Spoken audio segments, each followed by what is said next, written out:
Empire actor Jussie Smollett took advantage of the pain and anger of racism to promote his career. I'm left hanging my head and asking why. Why would anyone, especially an African-American man, use the symbolism of a noose to make false accusations? Now, our city has problems. We know that. We have problems that have affected people from all walks of life, and we know that. But to put the national spotlight on Chicago for something that is both egregious and untrue is simply shameful. That, of course, a very angry superintendent of the Chicago Police Department lashing out at actor Jussie Smollett. Fox, they've suspended Smollett from Empire, and they've written his character out of the final 2 episodes of the season.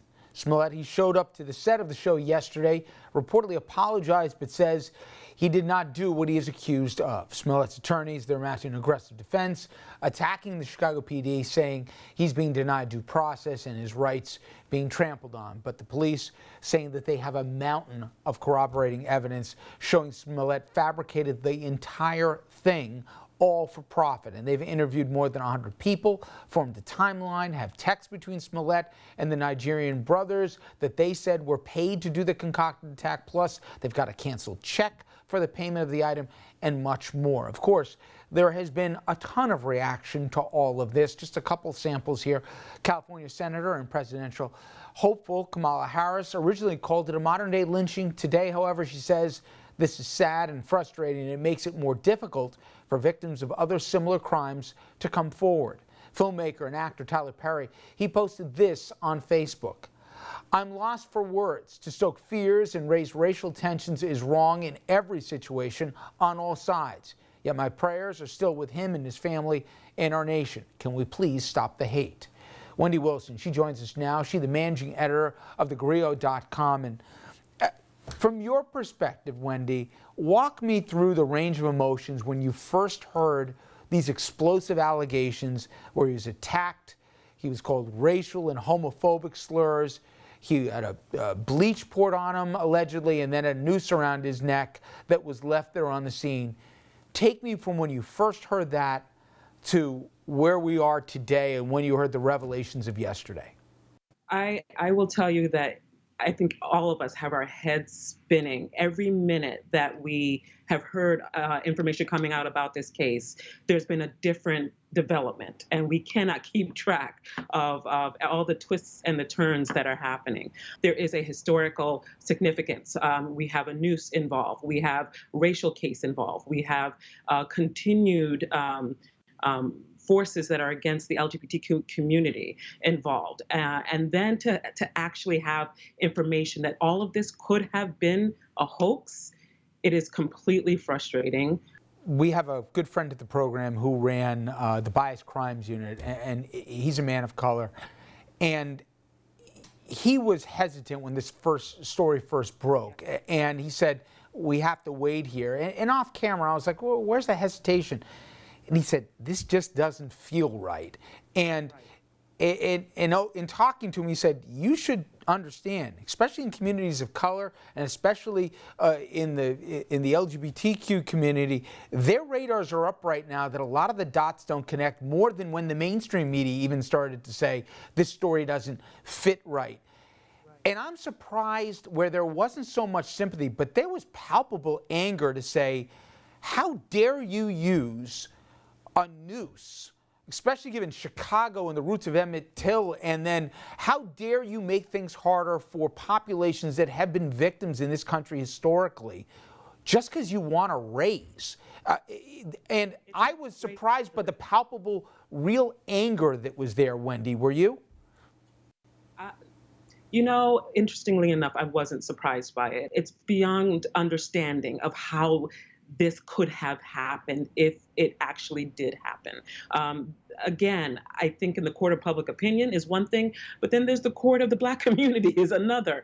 And in the Black community, we are outraged that he would have used these measures to simply get a raise. I don't know how to properly frame this, but you've probably seen this yourself.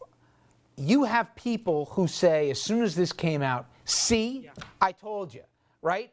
And you can't articulate or put a percentage on that or whatever, but, you know, say, oh, look what happened to those, the kids down in D.C. here because they had a MAGA hat on, and look what happened to them versus this. People go in their corners right away, and it makes it that much harder when something like this happens to just say, wait, this is an anomaly. This was, let's say it's proven true. This was beyond an idiot. But this doesn't change the fact. These things happen, especially people in the gay community are targeted. This is real. Look at the real documented uptick we've seen the last 2 years with hate crimes in this country. But this makes it so much harder because now there's a built-in excuse to say, oh, remember Smollett here, right? You can almost see this playing out, and maybe that's where we are right now, but that's one of the consequences of this. It is absolutely a consequence. You know, on thegrio.com, we posted a story a few weeks ago when the Jussie Smollett situation actually first happened. And this gentleman, his name is Troy Artis. He is a gay Black man based in Washington, D.C., who told the story about his own situation of being confronted. The assailant actually ended up stabbing him. This gentleman went to the hospital, had several stitches. I spoke to Troy yesterday, and I asked him, how are you feeling with the results of Jussie coming out? And he said, you know, I'm upset. I'm angry because I don't want this to be a block for other people to come forward who have been victims of hate crime, who have been castigated by mainstream because they're different. And unfortunately, he feels that it may. You know, Wendy, it's funny. At the end of the day, people could have been hurt through this story. Again, I'm making the leap that the police's contention of this is true, that there is a litany of evidence that shows this was all concocted. Again, he gets his day in court. But hypothetically, if it is, as at least it suggests itself, that this was a play for a raise, people could have been really hurt here, fomenting real racial divisions that exist, and thankfully nobody was. But as we said, there's a lingering scar, and part of this, I think, is how Smollett has handled the aftermath of this. I want to play a clip for our audience of when he was on Good Morning America with Robin Roberts, when she asked him about the questions about whether or not these allegations were in all inflamed or exaggerated. Who the would make something like this up or add something to it or whatever it may be? I can't even, I'm an advocate. I respect too much the people who I am now one of those people who have been attacked in any way. You do such a disservice when you lie about things like this. First off, he's a damn good actor, because I saw that interview and I bought it, right? But the fact that you could sit there, say that, and now, again, I'm making the leap here that the allegations that this was concocted are all true. You're going to now say that the Chicago Police Department was all in cahoots to get you? Listen, everybody does everything they can to get the least punishment possible, God knows. But the absence of zero accountability for all of this, I don't know if he could ever recover his career, but he's making sure he'll incinerate any chance there is, just how he's handling the final chapter. Well, first thing, I think he should move out of Chicago if he gets the opportunity to do that. I don't think he'll be really safe there at this point, real talk. But, you know, I think if the facts come out and he is found guilty in the courts, he's done for. His career is done. I don't know if he'll ever work in Hollywood again, although there have been a number of other people who have gone through some situations, some controversial situations, who have been redeemed and who have been forgiven. So maybe there is a space after time for Jussie to be forgiven. I appreciate a few minutes here. Obviously, the story not over yet here, but it's got so many layers to it. Again, Wendy Wilson, appreciate the time. Thank you so much. Thank you so much. All right, everyone, when we come back, we're going to switch gears. We're going to take a look at the latest news coming out of D.C. Trust me, a lot going on here. I guarantee you missed some of these headlines, but you should know about them. Andrew will join us with a recap.